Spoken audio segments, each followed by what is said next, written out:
Contemplate the workings of the inner being. Your eyes are wide open, but are you really seeing? Mentor in the Mirror Pod. Rorito.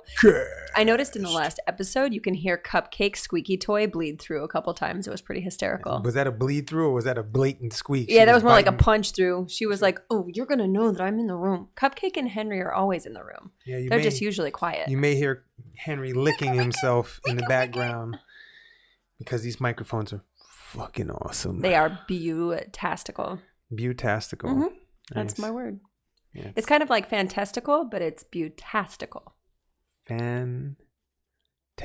Mm-hmm. Are these things that you place into your mouth? Depends on who you ask. All right. So, depends. That's a discriminating question. It is. Yes. Question about discrimination. Which is what we're going to discuss today. Discrimination. Dun, dun, dun, dun, dun, dun, dun. See, that's the thing is y'all don't get the animated version. Today. Like I'm gonna have to like start doing this on IG Live or something because it's magic. But I'm just gonna do it from my perspective. Today on that was phlegm. And you're shirtless. Take 7. Today on Mentor in the Mirror podcast, Don Cole discuss discrimination. In a world where people are politically correct and discrimination is poo-pooed upon, Ty and Cole speak about discrimination in ways that maybe you've never considered before. You should see how she's looking at me. I mean, it's like we're like 96 minutes into this podcast already, and we're not even through the intro. I appreciate this. Keep going. Go on. In your mouth. In your mouth. So let's talk about discrimination, y'all. And discrimination is something that, for me, since I was a kid, discrimination was a bad word, quote unquote. I put the air quotes up for bad. Well, and you don't want to be discriminatory, or you're a bad person. You don't want to discriminate against anyone, right? So for me, growing up in the hood, being a person of quote unquote African American descent, and that term just doesn't rock for me, man. But we'll talk about that in another episode, maybe, possibly. Discrimination was something that I faced a lot, other people's discrimination. And it wasn't just the discrimination, it was what people did with their discrimination. Right. And so discrimination is it's how we all work. Well, and the truth is you cannot be free of discrimination. It's not actually even a possibility. That's why it's so fascinating when people will be like, well, no, I wouldn't discriminate against anyone. And it's like, you're actually in a constant state of discrimination. It's just, are you aware of what you're discriminating against, for, or to, or with? Yes. Right. Yeah. And so, we all discriminate. When you go to the store, right? You go to the produce aisle and you look at cabbage, right? And you look at cabbage and one cabbage looks really fresh and clean and the other one looks beat up, right? And so you go and you pick up the clean looking cabbage because it looks nice. You have just discriminated. This is discrimination. And this is what we do every day. And it's not a judgment. It's an assessment, and it's a discrimination. It's a delineation of sorts.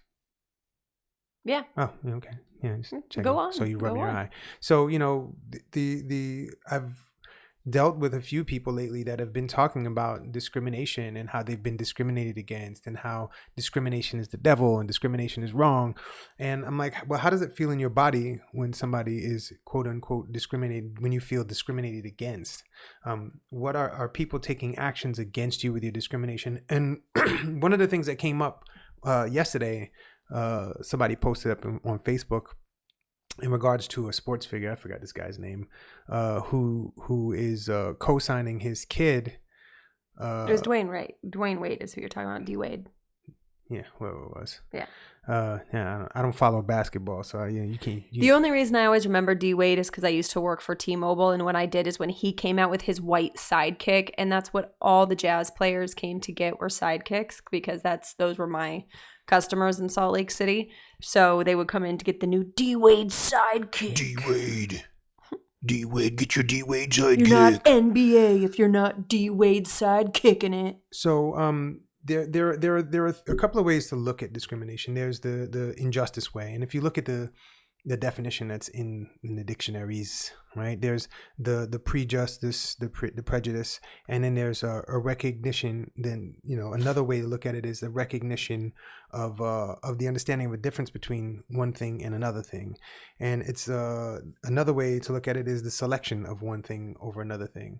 So depending on your definition of things, we are all discriminating. And so anyway, so the laws are built for discrimination on every level. You can't drink until you're 21. You can't, you know what I mean? There's all these things so that if you walk in somewhere and you look younger than 35, you can't buy alcohol, right? Or you'll be carded because the person, it's up to their discrimination, right?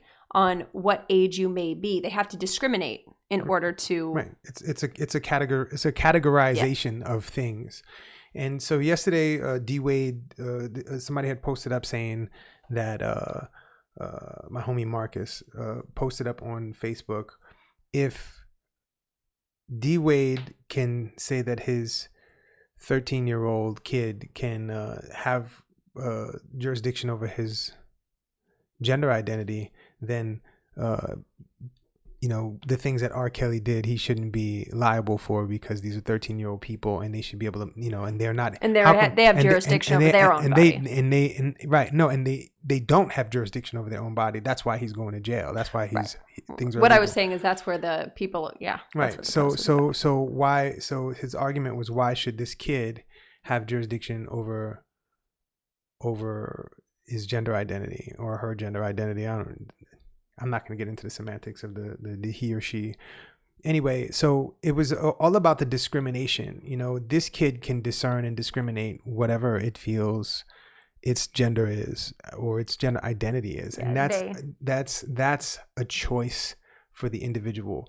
And no matter what your choice is on how you discriminate, it's what you do with your discrimination. You know, are you using your discrimination to oppress? Are you using your discrimination to enlighten and to bring things to the surface so that people can actually see and have a dialogue around something?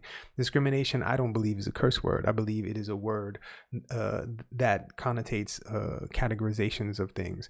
And putting something in a categorization doesn't make something wrong. And prejudice is another thing. You know, is when we prejudge something and we have a justice that's applied to something, like all black people are stupid or all white people are bigots or whatever it is. That is a prejudgment, and then we put people in a box, and then we actually give them a different type of treatment as a result. And when we look at that, we're always doing that type of stuff. Well, I mean, discrimination is rampant in the conscious community of people that consider themselves woke, and they're looking at the others, you know, the other people that are not woke as being ignorant, bigots, and whatever. And it's still discrimination because they are separating the people they consider to be like them away from people they don't want to associate with or choose not to associate, or, you know, whatever. Right. And is your discrimination prejudice? Mm-hmm. Are you using it to isolate people? Are you using it to put people down or to oppress or suppress people? Are you using it to oppress or suppress yourself? When you look in the mirror, do you like what you see? You know, are you calling yourself beautiful? Are you calling yourself strong? Or are you calling yourself stupid or fat or skinny or whatever you're calling yourself? How are you using your discrimination, and what is your basis and your foundation for your discrimination? What are your metrics? Where does it start off? Where is the hub point, the normal point that you have your discriminatory factors from? And they come from parents, they come from school, they come from friends, they come from society, they come culture, from TV, movies, all of it. Right. Yeah. It all comes from perspective. So, you know, when we put a judgment on something and we don't come from a place of awareness, of conscious awareness, it causes chaos. It causes a lot of issues. It causes a lot of dysfunction and discomfort and discord with humanity. And I believe that when we discriminate on something, we can come from a space of, okay, this is this, and this is this. Now what am I going to do with this? As opposed to staying in the programming of, this is good, this is bad, this is how I've discriminated it, I've put it into this box, and let me put it in this let me give it this specific treatment that may not serve the greater good of humanity or the self. So, you know, when people come to me and they're talking about I feel stupid, or I feel fat, or I feel ugly, or I feel worthless, or whatever it is. Where did these discriminatory factors come from? And really getting into the meat and potatoes of it. Okay, cool. So if you see yourself this way, what are you going to do about it? Are you going to shift this? Are you going to change this? Are you going to accept yourself? Are you going to have support in this? All of these places are really, really important as far as I'm concerned with your discrimination. And when you learn how to utilize your discrimination and not shame yourself for it, it can become a tool of great use. I think that's where a lot of people don't consider is the self-discrimination that they are in a perpetual state of doing, even if they don't consider themselves doing it outwardly. I still have yet to meet a single solitary human that does not have some pretty dysfunctional, like self-inflicted discrimination of them being really hard on themselves. And the only way that you could have judgment on yourself is if you were discriminating against something else that you're comparing to. Right. And 9 out of 10 times you've been taught that by somebody else or something else or media or whatever. I had a long time. I couldn't stand my body. I love my body. I'm here shirtless. I love your body too. Shirtless right now on this podcast. You should come do the shirtless podcast. And now the shirtless podcast with Taco. Anyway, I lost my. I mean, I lose my mind when your shirt's off, so I understand it. No, but I mean, where was I going with that? I'm not sure. Anyway, you had me at nipple. I didn't even say nipple though. I see nipple. Oh. You drew attention. Oh, I was saying that I didn't like my body. Right. And for a long time I had these metrics of what a nice body looks like, or what a muscular body looks like, or what a strong body looks like, and mine didn't fit into that category. So I would actually hide myself, and I would actually, do all this extra stuff to try to make my body look a certain way, or I would hide because my body wasn't up to snuff for what I thought up to snuff was. I'm looking at comic books and superheroes and all these sports figures and shit on TV, and I did not live up to it. And so I discriminated against myself. So I hid myself. And this is a huge part of the shame devices, which is what we're always talking about. Mm-hmm. Shame, everybody knows your name. You should hide. So I learned how to hide myself through using discrimination negatively. Whereas if I didn't like how my body looked, I could say, okay, my discriminating factor is, okay, I have belly fat. What am I going to do about it? I'm not strong enough to lift this. So what am I going to do about it? I didn't use my discrimination for a positive situation. What I did was I was prejudiced against myself, and I judged myself and punished for it. I was the judge, the jury, the executioner, the whole shit. And this is what we're taught to do on autopilot through shame devices, and do to other people through shame devices. And so, once we can look in the mirror and see that discrimination is not actually a horrible thing, it's a thing. It's the same thing we were talking about lying. Lying is not a bad thing or a good thing. It's a thing. What are you doing with your discrimination? Well, it's like, where is it? It's like first identifying that it's even there, Mm-hmm. And I think that radical self-honesty that we talk about, the only way to truly be free is realizing that, one, you're in a prison that you partially created, and culture partially created, and the construct of family and religion partially created. And once you're aware and you're able to actually bring awareness to the fact that you are now in control of the bars you choose to sit behind, then you can start to bring awareness to shifting the perspective, or how you may be discriminating against yourself or others, and it's something that, even if you don't perceive, or I think a lot of people also kind of lump discrimination and racism together, and it's not the same thing.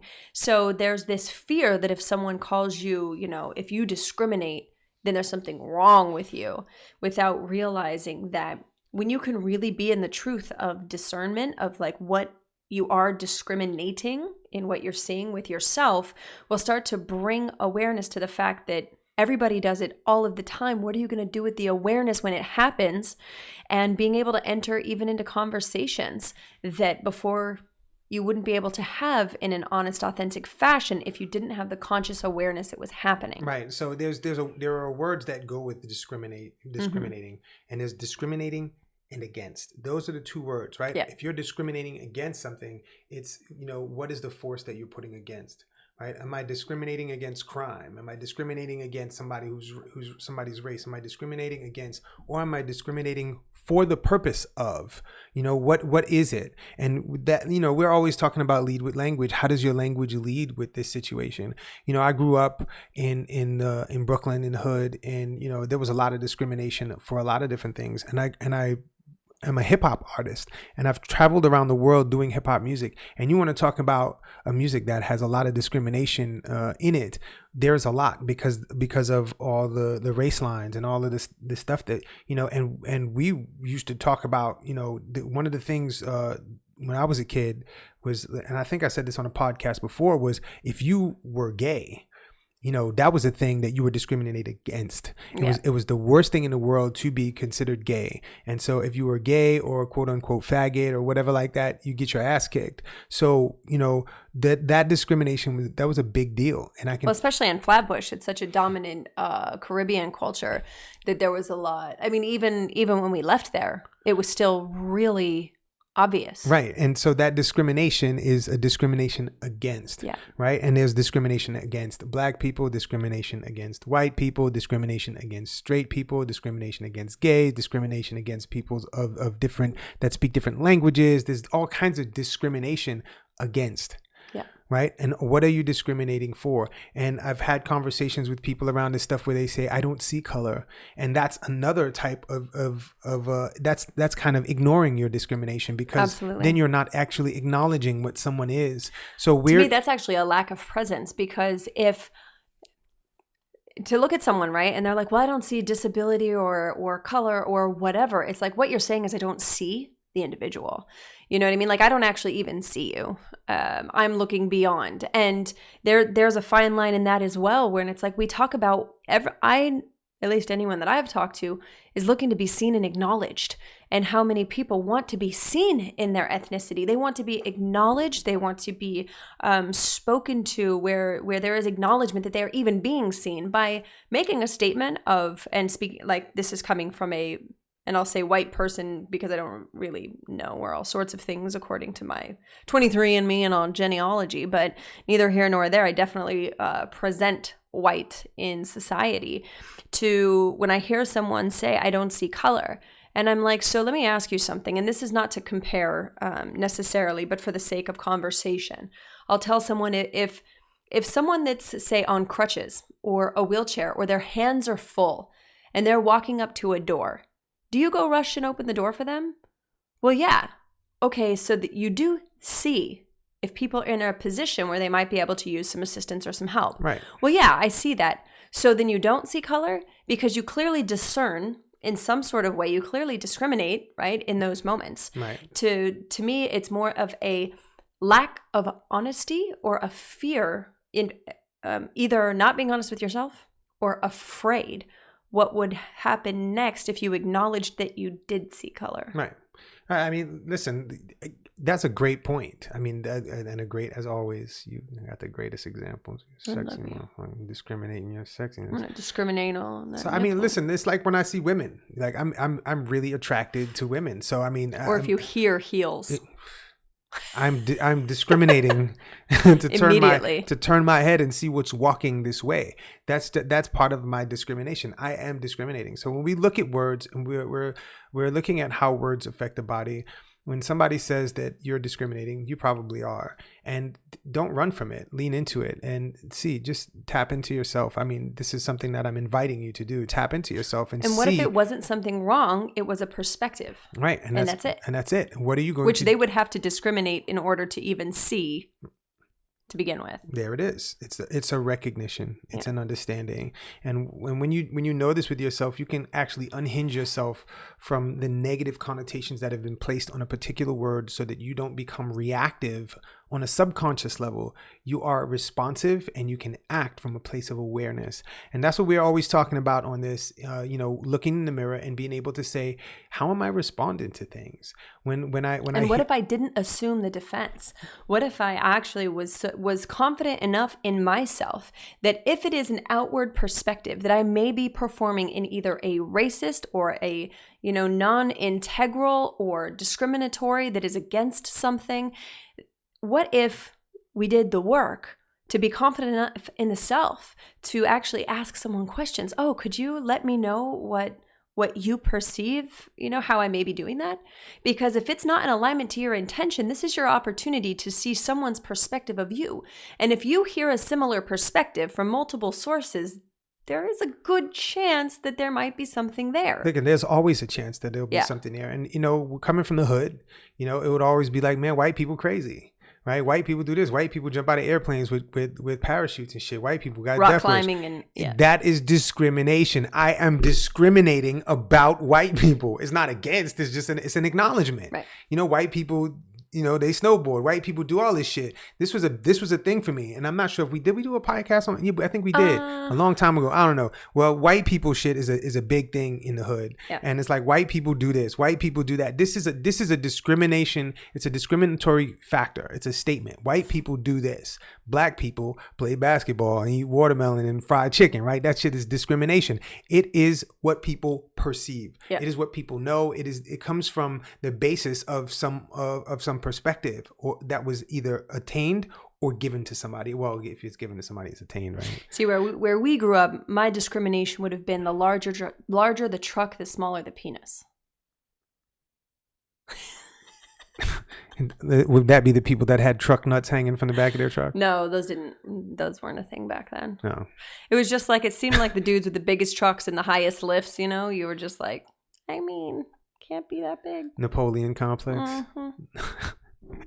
Anyway, y'all, thank you for listening to us rant and rattle. I know it may have started off a little wonky and slow at the beginning. This is something that I've really wanted to talk about because it's been on my mind. So thank you for listening. And I hope this opens up some insight. The most important person for you to really talk to about this stuff is the person in the mirror, the person who can give you clarity. There is nothing wrong with having a discriminating eye, a discriminating ear, a discriminating palate, right? Because chefs have a discriminating palate, or a discriminating perspective. What you do with your discrimination is really important, and the awareness of the discrimination, and the awareness that you are in fact discriminating. When someone walks into a room, if you're a white woman in her 30s, and when black people walk into the room and you clutch your purse, your body is actually discriminating on a subconscious level that they're going to rob you, okay, or something of that sort. If you feel fear around, or teenagers, like I noticed that with teenagers, that we were at a restaurant and some teenagers walked in, and I moved my bag where it was closer to me. That's a discrimination, because it doesn't mean that I'm assuming they would. It's that there was enough in my mind that has suggested these kids could be a threat to my personal belongings. Right, and it is a discrimination, and discrimination can protect us. And it can cause us a great amount of disruption. And what you're doing with it, are you aware that you are in a process of discrimination? We are always talking about awareness. What is your awareness? Are you discriminating against the people in your house? Are you discriminating in your home? Are you acting in a fashion of who you're looking to be, how you're looking to walk through, what you're looking to create, exhibit, show up for, whatever? And until you have that conscious awareness that you are in fact discriminating, what are you discriminating for or against? And go, looking in that mirror and being like, what do I want to do with the knowledge that I have about myself and the world around me? Let's change the way we attach to words. Let's change the way we treat ourselves. Let's change the way we treat each other. And let's do that with openness, connection, and awareness. And the best place to do that is in the mirror, asking yourself, who am I? Where am I? How am I? Which is all a discrimination. Why am I? Exactly. It's all a discrimination. You are discriminating. So learn to discriminate and how to discriminate for Discriminate yourself. responsibly. That is a t-shirt. If you want to discriminate responsibly t-shirt, comment in the podcast space or hit us on Instagram. Discriminate responsibly. I think we may have to put that on our Instagram page. It's pretty funny. I love you. Please rate, review, subscribe, share this with a friend. As always, we are here with you and for you. We're looking forward to connecting more with you. Let us know how you feel about this. Thank you. And as always, we love you. Be free.